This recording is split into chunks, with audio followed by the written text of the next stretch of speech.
Even King Solomon touches on this. He said the greatest splendor a man can have, the greatest thing he can do with his life is to go work. This is the most gratifying and satisfying thing we do, is when we serve each other. We have an innate, intrinsic desire to want to be appreciated, to want to be useful, to not be decadent, to not be self-serving, to not be lazy. Okay? The fact is, though, that there isn't enough jobs. I mean, I'll go out there, I'll create a bunch of jobs. We need potholes filled. But, there's no money, right? Plenty of workers. Who could deny it? We got plenty of guys out there. I'll go out there. I'd be happy to go fill potholes. I might even do it voluntarily just so, people would love me. They say, wow, that guy fixed that pothole I kept on hitting, man. It was really bugging me, and that guy did it, and he did it for free. That would feel so good. Yes, I would do that thing. Okay, I really would, but there's all kinds of regulations, hoops I got to jump through, right? This is how it is with solving problems. Affordable housing.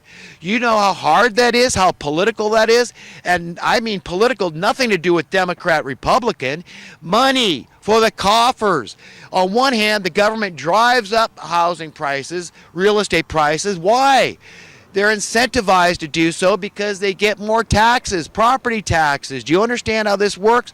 And on the other hand, then they come in with the social welfare agencies and say, but look, there's all these poor people that have been created because you created them by jacking up the housing prices. So we got all this homelessness caused by unaffordable housing.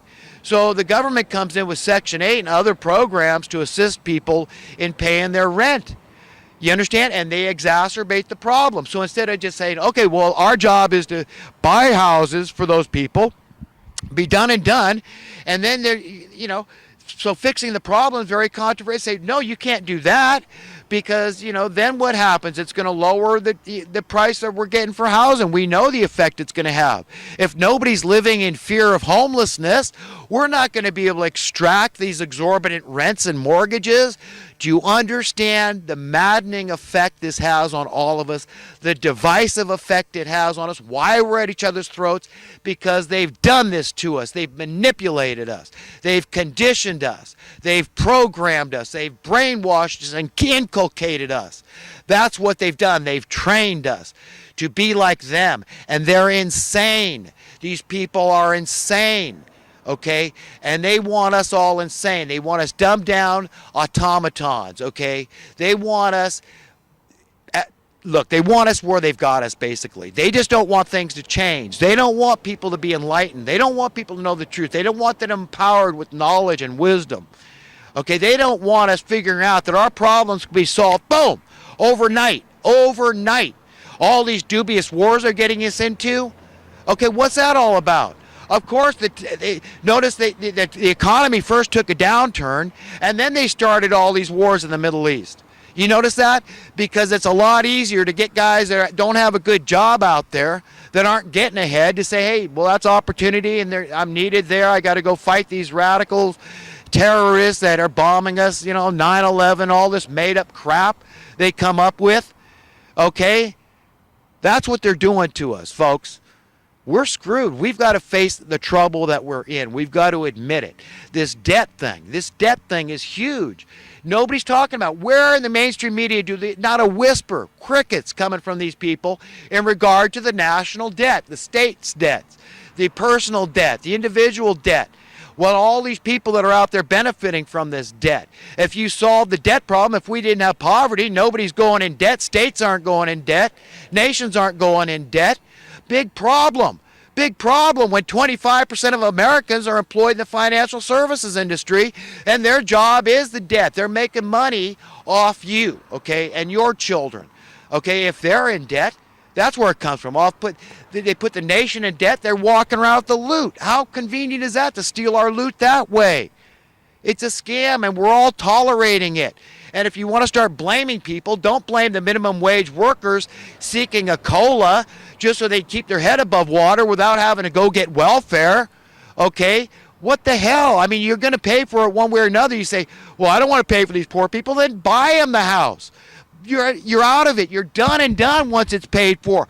But if you're doing it through Section 8, you're paying your taxes to supplement the landlord, like guys like Rich Dad, or just so he could buy another mansion and getting fabulously wealthy in perpetuity. On and on and on. They just keep raising the rent. If you buy somebody a house at the prices today, 10 years from now, if you still got inflation, you say, wow, the government sure dodged a bullet there by just buying these poor people houses. So you call me a bleeding heart liberal. I'm not. I'm a fiscally prudent conservative. Okay?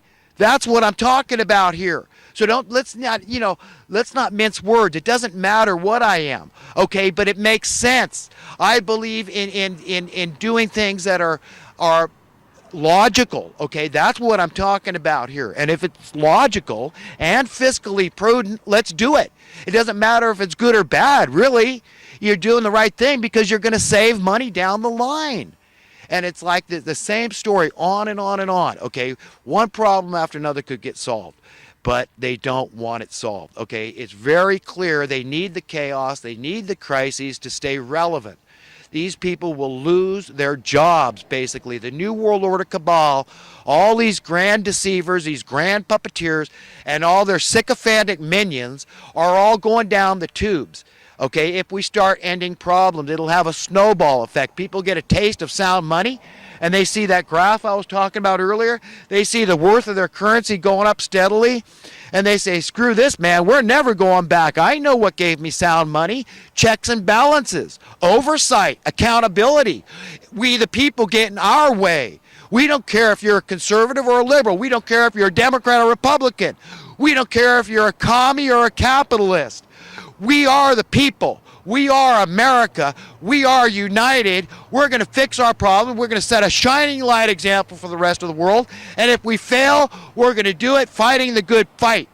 And those that stood against us were just stronger, only temporarily, because remember, God's will is going to be done.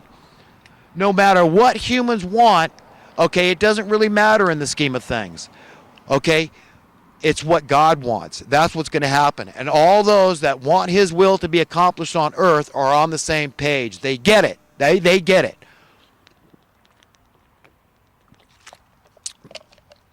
They want peace and prosperity. They want justice. You know, the difference between myself and somebody that preaches what's been come to known as the prosperity gospel is that, you see, I don't believe in individual prosperity. I believe in universal prosperity. I'm not really interested in becoming rich, okay, and successful as defined by the world, okay, unless everybody else out there has the same opportunity, and we don't. This level playing field that people talk about, they bandy this idea. I believe in that. I believe in, fairness in the economic and political realm. Okay, well, that needs to be established at birth. It needs to be understood. We need a different paradigm. So what Victor Hugo taught about prosperity and adversity is going to be irrelevant, okay? Because if that's just the norm, you're brought into an understanding, a paradigm, a reality, whereby you are born unfathomably wealthy because it's God's planet, you're God's child, and you have an equal right to share in this planet for the brief time you're passing through. And that includes all the technological advancements. Those things belong to everybody because it's an accumulation over the ages. All those people that invented this stuff are dead and gone. So even if they still owned a patent, hey, those royalties are mine, you're gone. Your history. You say, well, it belongs to my heirs. Really? What did your heirs do for it any more than I did for it? Nothing. So this whole idea, but we understand you leave your wealth to your kids, and that's normal, and it's okay that the Rockefellers and Clintons and Rothschilds and Bushes all own the planet and their ilk. Okay, that's normal. That's okay because they got it no matter how they got the money initially. Okay, like the Rothschilds. Okay, we all know, you look into the history of the Rothschilds, you see what they did with, manipulating the stock market in England and all that, how they got their wealth. Okay, this is how they roll. So it doesn't matter how they got it, but now they got it. Now the kids got it. Well, their kids didn't do it. You understand what I'm saying here? So the only hope is that, God's will is going to eventually be done. And I believe this whole return of Jesus thing. Okay, this is where it's going to happen. In the meantime, I'm going to speak out. I'm going to do what I can to try to inspire other people to speak out and say, look, we've got a serious problem here, and this is the solution. And if they don't let us have the solution, then just might as well lay down and die. I mean, you've got to just fight, though. Just keep